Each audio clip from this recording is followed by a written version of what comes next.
The wind screamed outside the old cabin, carrying with it the icy breath of a frozen world. Snow whipped across the lonely valley, painting everything in white silence.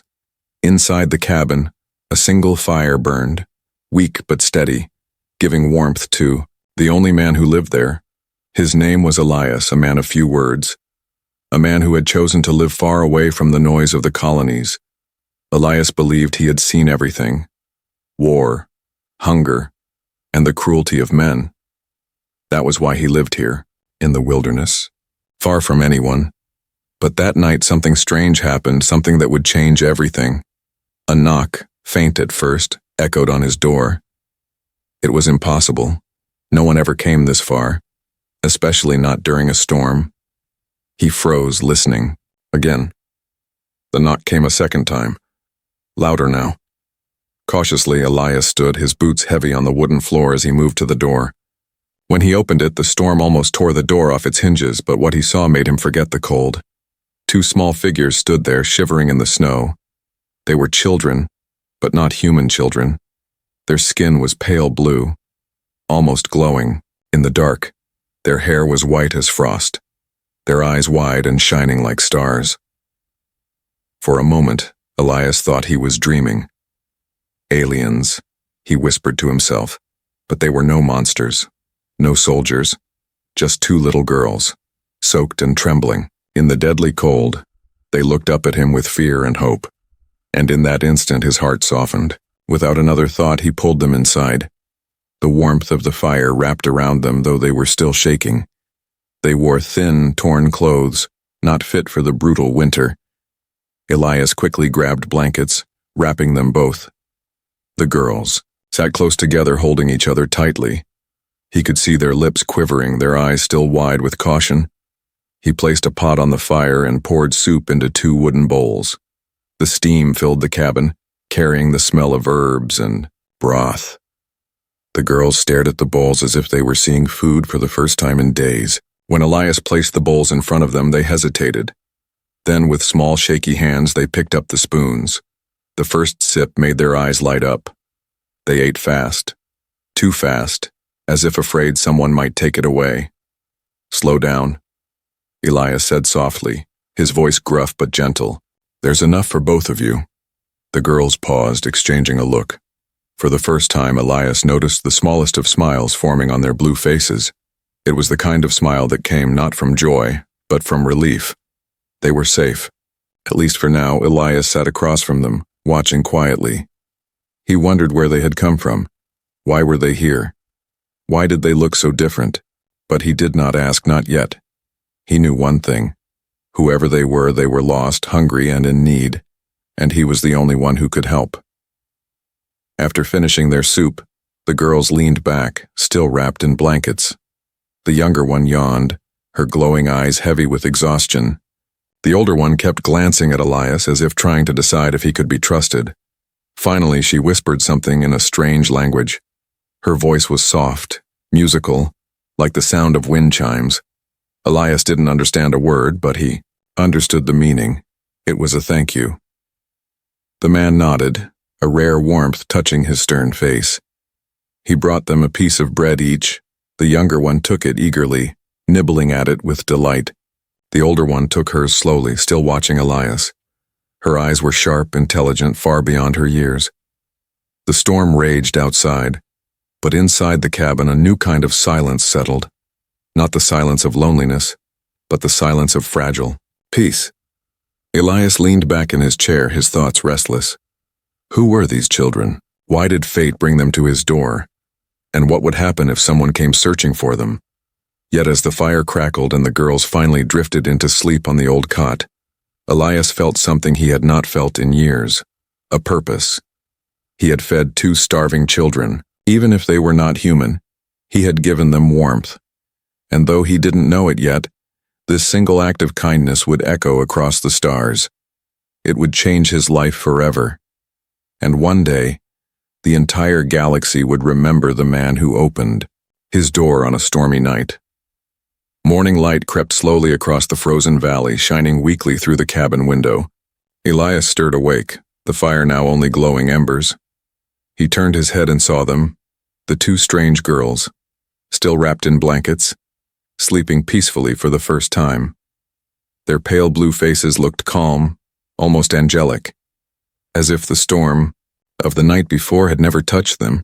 For a moment, Elias simply watched. It had been years since his cabin had held any life other than his own. The silence used to be his only companion. Now the soft breathing of two children filled the air, and something in him began to change. When the girls woke, they were shy at first, hiding behind each other. Elias tried simple words, slow and steady. "Hungry?" he asked, pointing to the pot. The younger nodded quickly, her silver-white hair falling into her glowing eyes. The older one tilted her head, as if studying him, testing if his kindness was real. In the end, they both ate, and this time not with desperation, but with comfort. Days turned into weeks, and Elias found himself teaching them the simplest things: how to cut firewood, how to sweep the floor, how to help with the cooking. The younger girl laughed often, her voice soft and bright. The older one rarely laughed, but her eyes always searched, always learning. Elias gave them names since their own words were strange to his ear. The younger he called Lyra, because she was light and full of song. The older he called Celine, because her watchful eyes reminded him of the moon. The cabin, once cold and lonely, now felt alive. Laughter and footsteps echoed in the small space, and though Elias never said it out loud, he had begun to think of them as his daughters. But the girls were not ordinary. Elias noticed it slowly in small moments. One day he cut his hand while splitting wood, a deep slice across his palm. Before he could wrap it, Lyra ran to him, tears in her glowing eyes. She touched his hand gently, whispering in that strange language, and to his shock, the wound closed before his eyes, leaving only a faint scar. Another time, when the storm winds roared, Elias grew afraid the roof might collapse. Celine placed her small hands against the wooden beams. Her eyes glowed brighter, and somehow the structure held firm. Elias didn't understand it. Were they using some hidden power, some alien gift? He asked no questions, but he knew. These were not just lost children. They were something far more. At night, when the cabin grew quiet, Elias often heard them whispering to each other, their voices soft, their words flowing in that strange, melodic tongue. Sometimes their whispers turned into gentle songs, songs that made the fire burn brighter, songs that eased Elias's restless heart. Though he could not understand, he listened and felt peace. Seasons passed, and the bond grew stronger. They celebrated small things: warm bread from the oven, the rare day when the sky was clear. Elias even taught them old human games, tossing stones in patterns or carving wooden figures. The girls, in return, began to teach him small words of their language. "Father," Celine said one day, pointing at him with steady eyes. Elias froze, his chest tight. It was the first time anyone had called him that in years, and though his voice cracked, he whispered back, "Yes." The man who once lived only for survival now had a reason to live for more. The frozen valley no longer felt like a prison. It was a home, because they were there still. A shadow hung over Elias's thoughts. Sometimes when the girls played outside, he would see them stop suddenly, their eyes fixed on the sky. Sometimes when the wind carried strange echoes, they grew silent, holding each other tightly. They were waiting, Elias realized, for what he did not know. But deep in his heart he feared that one day someone or something would come looking for them.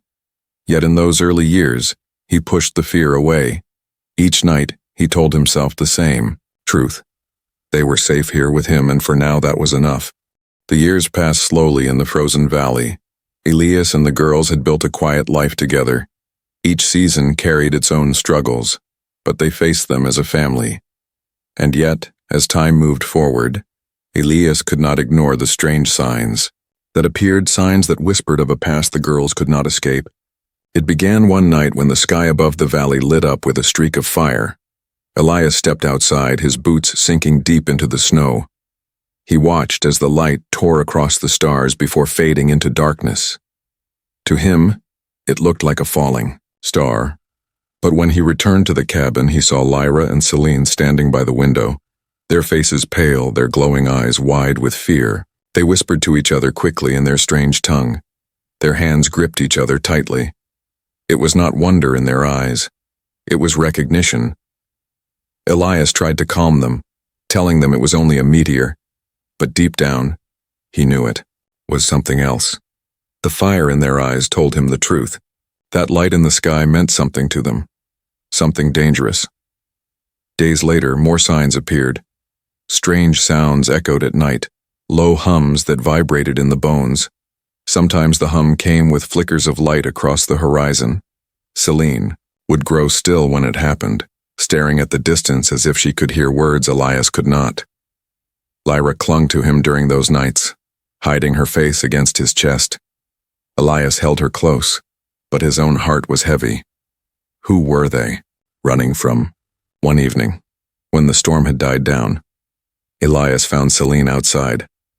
She was tracing symbols into the snow with her fingers, glowing blue marks that shimmered for a few seconds before fading. He had never seen her do this before. When he asked her what it meant, she only looked at him with sad eyes.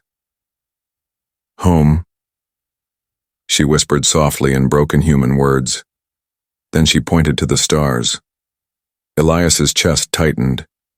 He realized then that no matter how much he tried to keep them safe, they did not belong to this valley or even to his world. They belonged to the stars. The weeks that followed were uneasy. The girls laughed less, their songs quieter. At night, Elias often woke to the sound of their voices in dream speech. The language was soft, but their tones carried fear.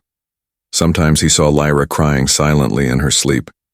Celine always comforted her, holding her close until the trembling stopped. Elias could no longer deny the truth. They were waiting for something, or perhaps someone was searching for them. The breaking point came during the last days of winter. Elias was outside cutting wood when a strange sound filled the valley. It was not the howl of wind or the crack of ice. It was a steady, mechanical hum, deep and powerful. He dropped the axe and scanned the horizon. Above the mountains, lights moved, too slow for meteors, too smooth for storms. They hovered for a moment, then disappeared behind the clouds. When he rushed back to the cabin, he found Celine already awake. Her eyes glowed brighter than ever before. She spoke quickly to Lyra in their alien tongue. The younger girl was trembling, her face pale even beneath her blue skin. When Elias entered, both of them turned to him with fear written across their faces. "They are close," Celine whispered in broken English, her voice shaking. Elias's blood ran cold. That night, he sat by the fire long after the girls had fallen asleep. His thoughts raced with questions he could not answer. Who was searching for them? Why did they fear it so much? And what would happen if these strangers found them here in his cabin? He looked at the girls as they slept, curled together under thick blankets. For 10 years he had cared for them, fed them, raised them. They were no longer strangers. They were his daughters, in every way that mattered. And he knew one thing. If danger came, he would fight to protect them, even if it cost him his life. The wind outside grew stronger, rattling the cabin walls. Elias closed his eyes, gripping the handle of his axe like a soldier holding a weapon. The valley was no longer silent. It was holding its breath, waiting for what came next. And though Elias could not see it yet, the past was already on its way. It was coming for his daughters, and soon, the stars themselves would come knocking on his door. The snow melted slowly in the valley, giving way to small rivers that trickled through the ice. Spring on this frozen world was short and fragile, but to Elias it was always a time of renewal. He had lived here long enough to see many cycles, yet this one felt different. There was a weight in the air, a silence that carried more than the usual chill. The girls had grown, no longer small, children huddling in blankets. Selena now carried herself with quiet strength, her silver hair long, her glowing eyes sharp and calm. Lyra was softer, full of laughter when she could forget the shadows, but even her joy had grown quieter in recent months. Elias looked at them often and felt both pride and fear. pride, because they had become strong, intelligent, and kind. Fear, because he knew something was pulling them away from him. It began with their long walks at night. Elias would wake to find the cabin empty. He would step outside to see them standing in the snow, their faces tilted toward the sky. They whispered words in their alien tongue, their voices soft but filled with longing. When he called them back inside, they obeyed, but their eyes always lingered on the stars. One evening, Celine sat by the fire, her hands folded in her lap. Her gaze was steady on Elias, but there was something different in her expression. Resolve. "Father," she said in her soft but clear human words. Elias looked up, sensing the weight of her tone. "It is time we tell you," she continued. Lyra sat close, her head against Celine's shoulder, her eyes wet with unshed tears. Elias leaned forward, his hands rough from years of work tightening around the edge of the chair. "Tell me what?" he asked, his voice low. Celine hesitated, then took a breath. We are not lost," she said, her words broken but clear. "We were hidden." Her eyes shone brighter, and Elias felt the truth in them. "We are not only children of the stars, we are daughters of a throne." The room seemed to shrink around him. Elias's breath caught in his chest. Royalty. He remembered the symbols Celine had drawn in the snow, the songs they sang that could calm storms, the fear in their eyes whenever strange lights passed in the sky. It all fit together now. They had not stumbled into his cabin by accident. They had been running, hiding, until fate dropped them at his door. Lyra's voice trembled as she spoke. "They will find us," she said softly. Soon, her glowing eyes looked at Elias with a child's desperate hope, the same hope she had shown on the night he first fed her soup. But now she was no longer a child, and he knew that hope came with sorrow. Elias tried to steady his heart. "You don't have to go," he said, his voice rough. "You are safe here with me." Celine shook her head gently, her silver hair brushing against her shoulders. "No," she said. "We are not safe, not if we stay. Our people search for us and others hunt us. If we remain here, danger will come to you too."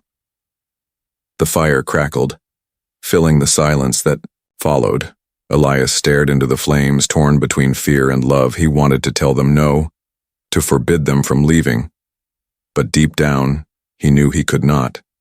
He had raised them to be strong, to be free, and freedom could not be caged. Not even by love. That night, he sat by their beds as they slept, watching the rise and fall of their breaths. Memories flooded him. The night he found them in the snow, their first smiles, their laughter echoing in the cabin, the way they had called him father. He had thought himself a broken man, meant to die alone in the ice, but they had given him purpose, and now he was being asked to let them go. The next morning, Elias sharpened his axe, not because he needed more wood, but because his hands needed something to do. Celine helped him without words, her eyes heavy.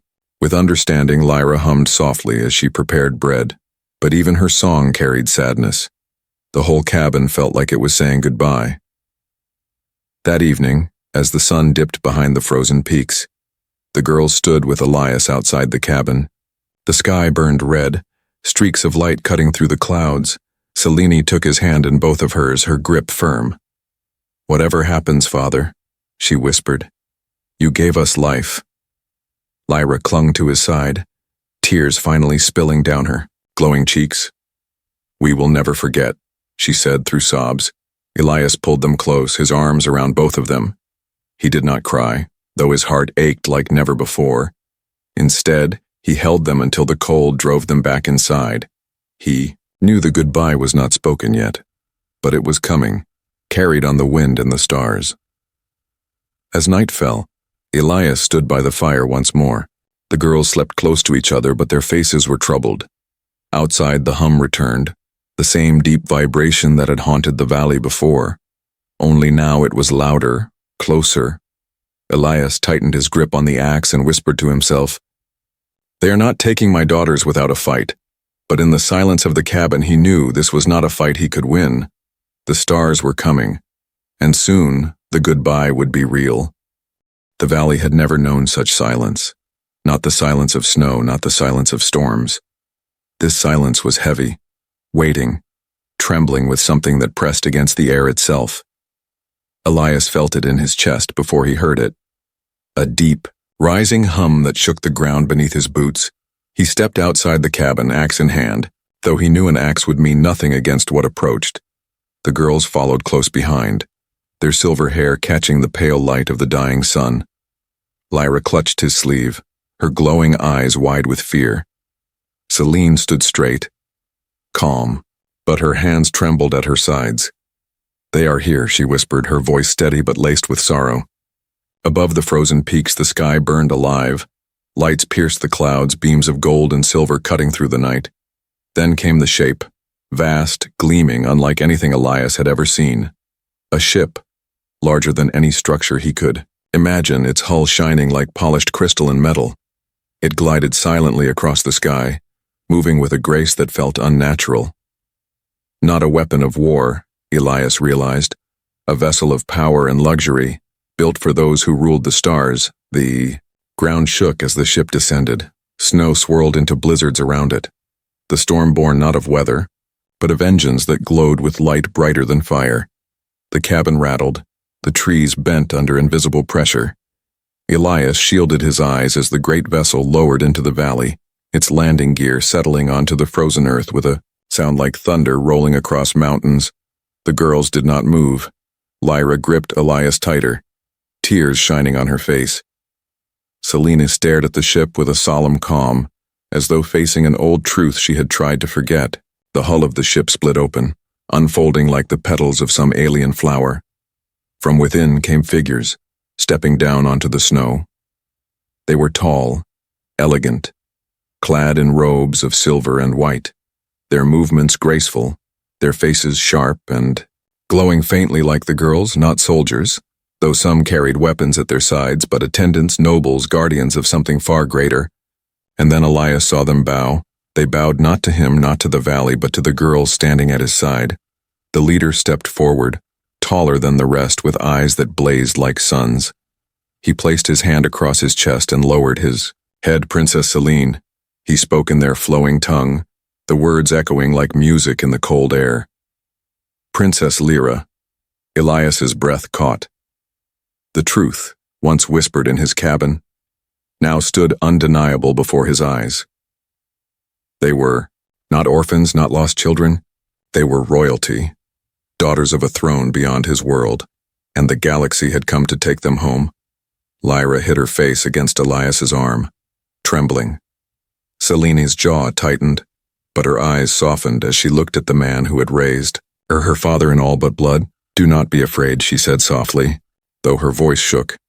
"They honor us, but they honor you too." Elias shook his head, his heart heavy. He did not feel honored.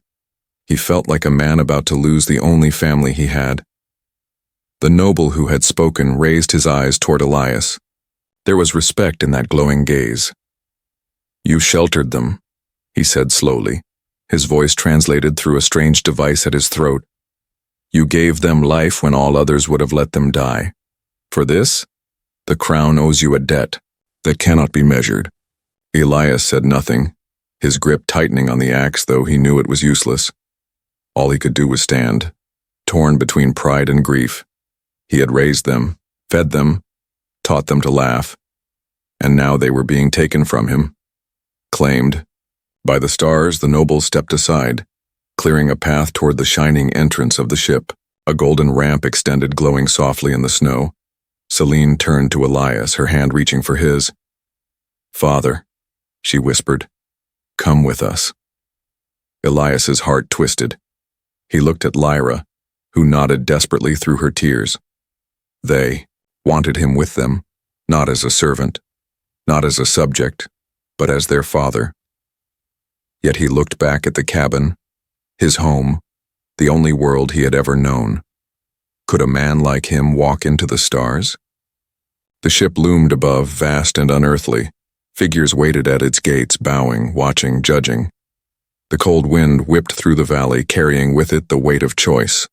Elias had once thought himself a forgotten man, but now, all the galaxy seemed to wait for his answer. Would he remain in the silence of his old life or step onto the ramp and follow his daughters into the unknown?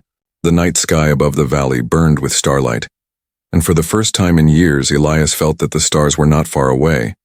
They had come to his very doorstep, and they were waiting. The ramp glowed like liquid gold, stretching from the great ship to the frozen ground. The nobles stood on either side, their heads bowed, their robes flowing like silver rivers in the wind. The valley, once silent and forgotten, had become a stage where the fate of 3 lives would be decided. Elias stood at the bottom of the ramp, axe still in his hands, though it looked small and useless against the majesty before him. His daughters stood at his sides, Selene strong and steady, Lyra trembling but clutching his arm tightly. The nobles waited, the galaxy waited, and Elias felt the weight of it pressing down on him like the very sky. The tall leader stepped forward again, his voice carrying both authority and respect. "Elias of Earth," he said slowly, the translator at his throat shaping the alien, words into simple human speech. "You raised our princesses when they were helpless. You gave them food when they were starving. You gave them love when they were alone. For this we honor you." The man extended his hand, his palm glowing faintly. "You need never live in the cold again. We offer you riches beyond your dreams, a palace among the stars, a name remembered for all time." Elias said nothing, his eyes fixed on the ship towering above him. A palace, riches, glory. These were things he had long stopped caring about. His life had been built on simple survival. Wood, fire, bread, the laughter of children. What use did he have for golden crowns? Selene turned to him, her glowing eyes steady. "Father," she whispered, "they want to give you the world, but I only want you to come with us." Lyra nodded quickly, tears streaking her pale blue cheeks. "Don't stay here, please," she begged. "You belong with us." Elias's heart twisted. He looked at them and remembered the first night, 2 starving children at his door. He remembered teaching them to chop wood, hearing their songs by the fire, the word "father," spoken in broken human speech. They were his life now, the only light in his long years of darkness. And now that light was being pulled away. The leader spoke again, his tone soft but unyielding. "If you stay, you will be remembered only in their hearts. But if you come, you will be remembered in history, the man who raised the daughters of the throne." Elias gripped the axe harder, his knuckles white. He had never cared about being remembered, he only cared about them. He turned his gaze to Selene, the older of the 2. Her eyes were sharp, full of wisdom far beyond her years. She could survive. Without him, she had the strength of a queen already in her soul. But Lyra was different, still soft, still fragile, still in need of the man who had once lifted her from the snow. Could he leave her? The firelight of the ship cast long shadows across the snow. The nobles stood in silence, waiting for his decision. The valley seemed to hold its breath. Even the stars above looked down like watchful eyes. Elias finally spoke, his voice rough and low. "I am no king," he said. "I am no hero, no man of riches or power." He turned to Selene and Lyra. "I am only your father." Lyra burst into tears. Throwing her arms around him, Selene's lips trembled, but she bowed her head with respect. The leader raised his chin, his glowing eyes narrowing. "Then you will come, not as a king, but as their father," he said. "The throne has enough crowns. What it does not have is a man who gave them love when the galaxy turned its back." Elias's chest tightened. He looked at the ramp, at the ship, at the endless unknown waiting beyond. The thought of leaving his cabin, his valley, his simple life, it was like leaving behind his own skin. But then he looked at the girls, his daughters, his reason for living. Could he watch them walk into the stars without him? No, he could not. Slowly, Elias lowered the axe. It fell into the snow with a soft thud. He reached out and took Selene's hand, then Lyra's. "I go where you go," he said, his voice steady now. Always. The nobles bowed deeper, the leader lowering his head until the golden light shimmered across his silver crown. Then you are one of us, he declared, not by blood but by bond stronger than blood. Together they began to walk up the ramp, the golden light wrapping around them. Lyra held his arm tightly, smiling through her tears. Selene walked, with her head high, though her hand never let go of his. The valley behind them grew smaller with each step. The cabin that had once been a prison, then a home, now stood alone in the snow. As the ramp closed behind them, Elias turned once more to look back. The world he had known disappeared beneath the shadow of the great ship, and ahead of him stretched the stars, vast and endless. He was no longer just a lonely man in the snow. He was a father who had chosen love over fear, and the galaxy would never forget his choice. The golden ramp sealed shut with a deep hum. The sound of the engines grew louder, vibrating through Elias's chest. For the first time in his life, he was not looking up at the stars from a distance. He was rising toward them, the cabin, the valley, the frozen rivers. All of it shrank below, swallowed by mist and cloud. Elias gripped the girl's hands as the floor beneath them trembled. Lyra pressed close to him, her eyes wide with wonder and fear. Selene stood tall, her face calm, though her glowing eyes flickered with emotion. The ship climbed higher, breaking through the clouds into a sky painted with starlight. Elias's breath caught at the sight. The heavens stretched endlessly around them, no longer unreachable. They were real, alive, waiting for him. The nobles led them through vast, shining corridors, walls of crystal and steel glowing with soft light. Servants bowed as Selene and Lyra passed, whispering reverent words in their melodic tongue. And though their attention was on the princesses, many eyes turned with awe toward Elias, the human man who had raised them. They came to a great hall, larger than any space Elias had ever seen. Golden pillars stretched to ceilings alive with shifting constellations. In the center stood a throne, not of stone or wood, but of living light. It pulsed as if it held the heartbeat of a world. The leader who had spoken before turned to Elias. Here you stand where few have ever stood. In this place, empires are born, but tonight a man of earth shall be honored above kings. Elias said nothing, his calloused hands heavy at his sides. He was no king, no noble, only a man who had once shared soup and bread with two frightened children, and yet now, the galaxy bowed its head. Selene stepped forward, her silver hair glowing under the starlight ceiling. "This is our father," she declared, her voice strong and clear. "Not by blood, but by heart. When the galaxy abandoned us, he gave us shelter. When we were hungry, he gave us food. When we were alone, he gave us love." Lyra's voice trembled as she spoke, but her words rang like truth. "If we are princesses, then he is our king. If we are daughters of the stars, then he is the one who taught us how to shine." A silence swept the hall. Then, slowly, the nobles bent their knees, bowing deeply. The sight shook Elias more than any storm ever had. The galaxy's rulers bowed to him. He turned his eyes away, his voice rough. "I don't want crowns," he muttered. "I don't want thrones. All I ever wanted was to keep them safe." The leader smiled, lowering his head. "And that is why your name will live forever, not as a conqueror, not as a king, but as a father, the man who fed 2 orphans in the snow and changed the stars themselves." From that day forward, Elias lived among the stars. The frozen cabin was gone, but in its place came endless skies and worlds beyond number. He watched as Selene grew into the queen she was destined to be. Her wisdom guided worlds, her strength united empires, and he stood at her side, not as ruler but as father. He watched as Lyra became the heart of their people. Her laughter healed. Her songs carried peace where there had been war, and always she turned back to him, the man who once gave her bread and warmth on a stormy night. Years passed, legends spread, stories of the human father traveled across systems, not tales of battles or victories, but of kindness, of love, of the power of one man's choice to open his door. Elias never sought glory.